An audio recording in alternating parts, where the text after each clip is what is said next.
ustedes faltan, se arruinan todos, así va a ser. A no ser que estén en terapia intensiva, todos, ¿no? Si yo no voy a estar alguna vez, jóvenes, en este sistema, puede ser por problemas de conexión, ¿no? Pero no creo. Puede ser que yo esté en terapia intensiva en, en situación muy grave, en coma, en el hospital, o me haya muerto. Así nomás, en esas condiciones yo no voy a estar aquí, jóvenes. Yo soy franco en decirles y además es la verdad nomás. Un médico es responsable de todo lo que está haciendo.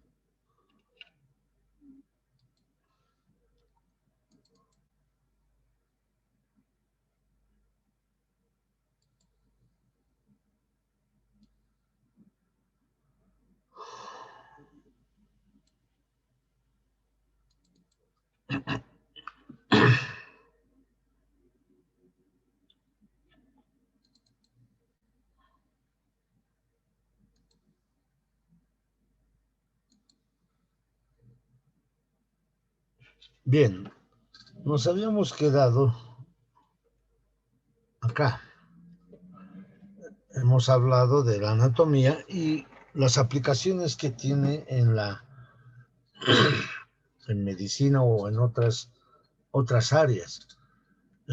El momento en que nosotros comprendamos y conozcamos anatomía, vamos a poder aplicar después en la anatomía microscópica o histología, en la imagenología, que quiere decir el estudio de las imágenes, rayos X, ecografías, resonancia magnética, centellografía, etcétera, etcétera, todos los sistemas que generalmente son de imágenes. En la clínica, para examinar a un paciente, debemos nosotros examinarlos y saber dónde estamos poniendo las manos, con qué órganos se relacionan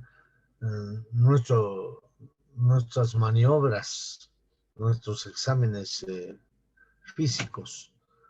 Se aplica también en la embriología, que es el estudio del embrión propiamente dicho, o del desarrollo del ser humano en el vientre materno o en la embriogénesis. En la fisiología, o sea, se aplica también en la fisiología, porque una vez que conozcamos la estructura de la víscera, vamos a darle su función. Aquí nos interesa la función de estos órganos. En cirugía, cuando nosotros tenemos que realizar actos quirúrgicos tan importantes como ser cirugías de cualquier tipo, puede ser cirugía abierta o cirugía cerrada, como en este caso, en la laparoscopía vamos a ver a través de un monitor lo que estamos haciendo dentro del cuerpo de ese paciente. La aplicación de la anatomía en la anatomía forense, que es muy importante, que tiene un ámbito legal, reconocimiento de las lesiones de un paciente, de una persona, o en caso de autopsias también. Y la anatomía comparada, justamente, esto es muy importante cuando tenemos que utilizar, por ejemplo, un determinado medicamento nuevo que queremos utilizar. No vamos a hacer ensayos directamente con el ser humano, sino tenemos que hacer en animales. Pero aquí hay una situación muy delicada, ¿no? Ustedes saben que tenemos las vacunas para el coronavirus. No se han hecho muchos ensayos en animales. Directamente el único animal utilizado es el ser humano, directamente. Por eso recién se sabe sobre algunas complicaciones que puede haber post inyección de la vacuna. Realmente ese es el gran problema actual de las vacunas que tenemos. ¿Ya? Muy bien. Hemos hablado. Bueno, vamos a hablar de esto. ¿Cuáles son los fundamentos básicos? Doctor, disculpe, ¿me puede dar Sí. permiso para grabar? ¿Quién anda? ¿Quién habla por Erika ahí? Turpo.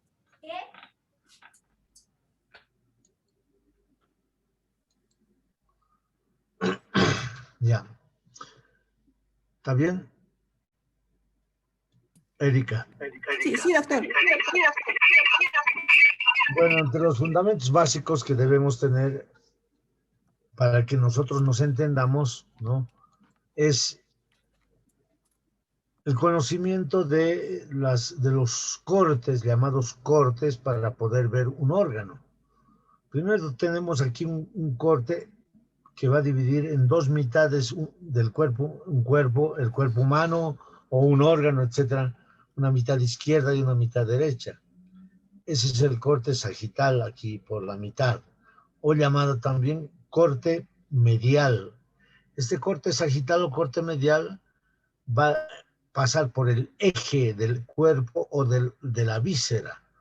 Y va a dividir en dos mitades, una derecha y una izquierda. Esto es muy importante, este corte. Vamos a ver si, por ejemplo, aquí más atrás, si ustedes se fijan, en este corte que estamos viendo en la ecografía, aquí en la tomografía, aquí, este es un corte sagital, porque estamos viendo la mitad, la parte medial de la región del cerebro. Entonces, esto es un corte sagital o medial. Luego tenemos otro corte que divide en dos mitades, una anterior y otra posterior, es el corte frontal o corte coronal. Corte frontal o coronal, o corte vértico transversal también tiene el nombre. O sea, son varios nombres que tiene. Corte frontal, corte coronal o corte vértico transversal, que divide en una mitad anterior y una mitad posterior. Una mitad anterior y otra posterior. ¿Eh? Luego un corte que va por la parte media y divide en dos mitades, una superior y otra inferior, que este corte que pasa por la parte media del cuerpo y divide en dos mitades. Este corte se llama corte transversal o corte horizontal. Este es el corte transversal o corte horizontal. ¿Ya? Eso es lo que, esos tres cortes son los que utilizamos para poder estudiar los órganos. Por lo tanto, nos va a ayudar esto para que hagamos los distintos cortes cuando tengamos en la mano un órgano o observemos en imagenología, podemos ver cortes, distintos cortes que hay. Bien, también vamos a estudiar aquí la parte que corresponde a las caras. Una representación de los órganos es el cubo, por ejemplo, donde vamos a ver las 6 caras, el cubo. Ustedes tienen que recordar de su aprendizaje, tal vez ya se han olvidado.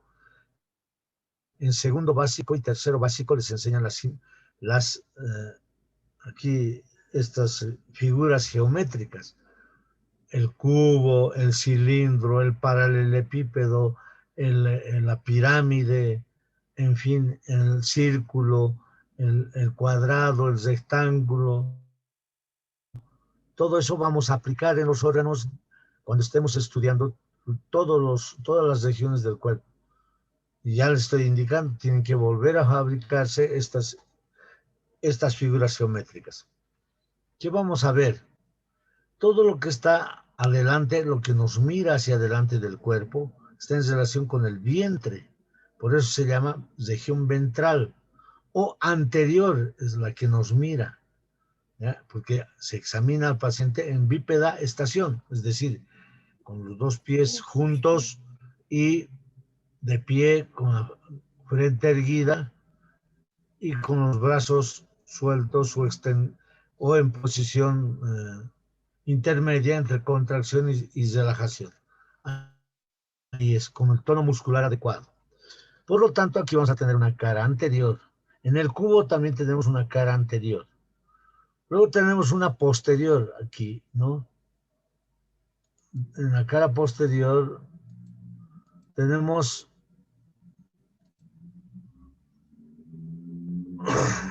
qué barbaridad. La cara posterior está mirando hacia atrás, por lo tanto, está en relación con el dorso. Por eso se llama posterior o dorsal. La cara posterior se llama posterior o dorsal. Así es. En el cubo. Luego, la cara que mira hacia arriba, o sea, todo lo que está yendo mirando hacia la cabeza, al céfalos, cabeza quiere decir céfalos, ¿ya? Entonces se llama superior. Cara superior, aquí en el cubo también vemos la que está mirando hacia arriba al techo, se llama cara superior. Hacia la cabeza, cara craneal. O cara cefálica también se llama. O sea, cualquiera de esas designaciones corresponde a la cara superior. Una cara que mira hacia abajo. La cara que mira hacia abajo en el cuerpo humano se llama cara inferior. En el cubo igual. Pero en el ser humano mira hacia la cola. Y cola en latín quiere decir cauda. Caudal. Entonces, cara inferior o caudal, así se llama. Y bueno, este es el eje del cuerpo.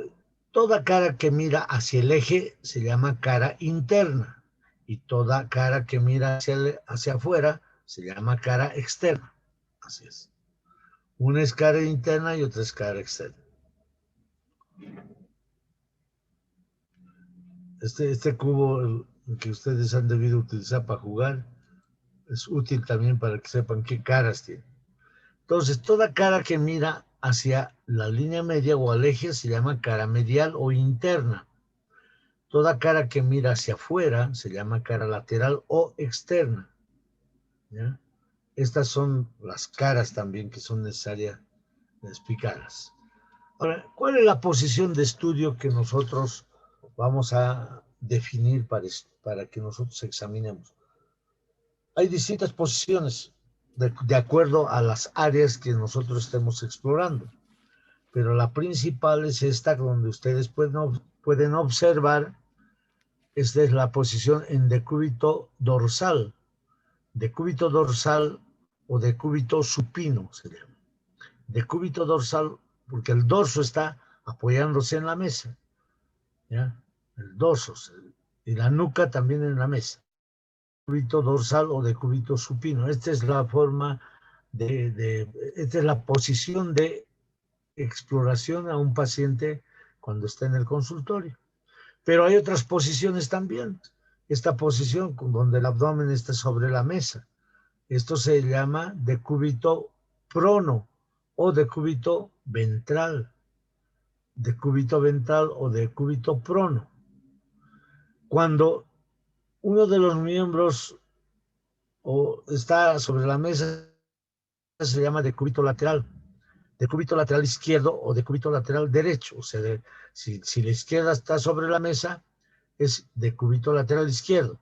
Y si el miembro inferior está sobre la mesa, se llama decúbito lateral derecho. Aquí tenemos estas posiciones. ¿Ya? Hay otras posiciones más. La posición de Trendelenburg se llama, la Trendelenburg. Esta posición permite al paciente examinarlo cuando la cabeza está más descendida que los miembros inferiores. Esta es una posición que a veces se adopta cuando se está realizando primero antes la anestesia preoperatoria, puede ser, ¿no? En algunos casos especiales se hace este tipo de posición, se coloca. Esta otra posición, la posición donde generalmente es en el sexo femenino, está en decúbito dorsal, pero con los miembros inferiores flexionados y se separan los muslos, se separan y se conoce con el nombre de posición ginecológica. ¿Para qué casos se coloca esta posición? En caso de examen de la región de genitales externos e internos en el sexo femenino o cuando se encuentra en un trabajo de parto, también se puede colocar en esta posición, ¿no? Después tenemos esta otra posición donde está en flexión, las manos y la cara está en la parte anterior y Se flexionan las rodillas y se eleva la pelvis. Esta posición se llama posición maometana o posición genupectoral. Esta es la posición genupectoral o maometana. ¿En qué casos? Caso de proctología, por ejemplo, nosotros tenemos que revisar la región anal, tenemos que revisar esta región, y esta es la posición ginecológica. Esta otra, perdón, esta es la posición proctológica más bien, proctológica. Luego tenemos esta otra posición, la posición se llama la posición de Sims. Esta posición de Sims es el decúbito lateral izquierdo o decúbito lateral derecho. ¿Cuál es la variedad de Sims? Porque flexiona el miembro que no está contra la mesa de examen. Entonces, ¿para qué es esta posición? Para hacer también tactos rectales, generalmente, para colocar un enema y para varias otras maniobras que se utilizan para trabajar a nivel del conducto rectal, la ampolla rectal y la parte terminal del intestino grueso. Para eso es esta posición. Hay una posición que no se llama ginecológica en el varón, igual que esta posición, decúbito dorsal y miembros inferiores separados, ¿no? En el varón se llama posición de litotomía. Posición de litotomía. ¿Qué términos más vamos a utilizar dentro de nuestro aprendizaje? Los términos de movimientos. Estos generalmente están relacionados con la parte articular, en las articulaciones. Esto vamos a hablar, por lo tanto, en el aparato locomotor. ¿Qué movimientos vamos a expresar en esas áreas? El movimiento de flexión, el movimiento de extensión, el movimiento de abducción o separación, se llama. Esto es abducción o separación. El movimiento de aducción o aproximación. Rotación, que puede ser rotación interna y rotación externa en relación al eje del cuerpo. Flexión dorsal del pie, flexión plantar del pie. Esto es exclusivo porque ya vamos a explicarles cuando estemos en miembros por qué es esto, cuál es dorsal y cuál es plantar y por qué es así.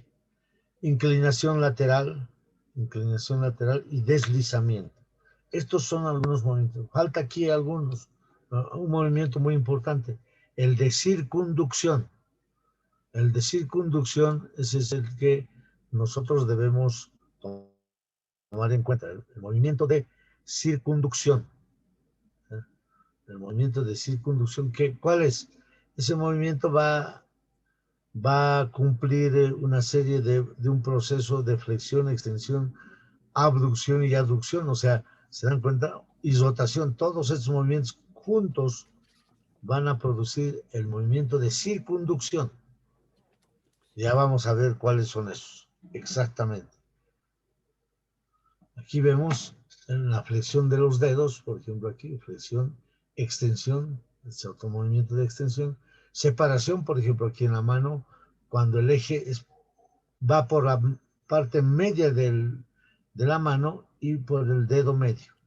Entonces, todo lo que se aleja del eje se llama separación. Y cuando se aproxima al eje se llama aducción. Esto es flexión, por ejemplo, en el dedo pulgar, flexionamos, llevamos el dedo hacia adentro. Eso es flexión. Aquí tenemos movimiento de abducción, o sea, el dedo pulgar se junta al dedo índice y se separa. En el momento de separar decimos abducción. Cuando aproximamos se llama aducción. En la articulación coxofemoral, este es el movimiento de flexión. Este es el de extensión, hiperextensión, abducción, separación, aducción, aproximación. Estos son movimientos de la cadera, de la articulación coxofemoral. Otros términos importantes que debemos saber. Aquí tenemos que hablar de inervación. ¿Qué es la inervación? Inervación es el transporte de estímulos nerviosos a través de nervios, ¿ya?, que van a recoger desde la piel hasta el cerebro, o al contrario, van a ir fibras motoras desde el cerebro a los músculos. Y otro corresponde a la parte autónoma o vegetativa. Son tres tipos. Entonces, cuando hablamos de inervación, vamos a hablar de tres tipos de inervación: la sensitiva, la motora y la vegetativa o autónoma. ¿Cuál es la sensitiva? Viene del término sensibilidad. Ya les he dicho, vamos a hablar latín. Aquí latín para nosotros es muy importante. Entonces, sensibilidad, ¿qué quiere decir en latín? Quiere decir estesia. Estesia. Por lo tanto, las fibras sensitivas, ¿para qué sirven? Su nombre dice sensibilidad. Van a captar el calor, el frío, el dolor, el tacto y la presión desde la piel principalmente, ¿ya? Desde la piel. O sea, desde la periferia van a dirigir hacia el cerebro. La parte motora. La parte motora, ¿qué es? ¿Qué es inervación motora? Es la inervación que va a llegar a los músculos, estímulos que van a producir relajación y contracción muscular. Tanto la sensitiva como la motora son voluntarias, es decir, nosotros podemos entender si es frío, calor o dolor, ordenamos que se realice en otros movimientos para escribir. Por ejemplo, en este momento, espero que ustedes estén escribiendo algunos datos, ¿ya?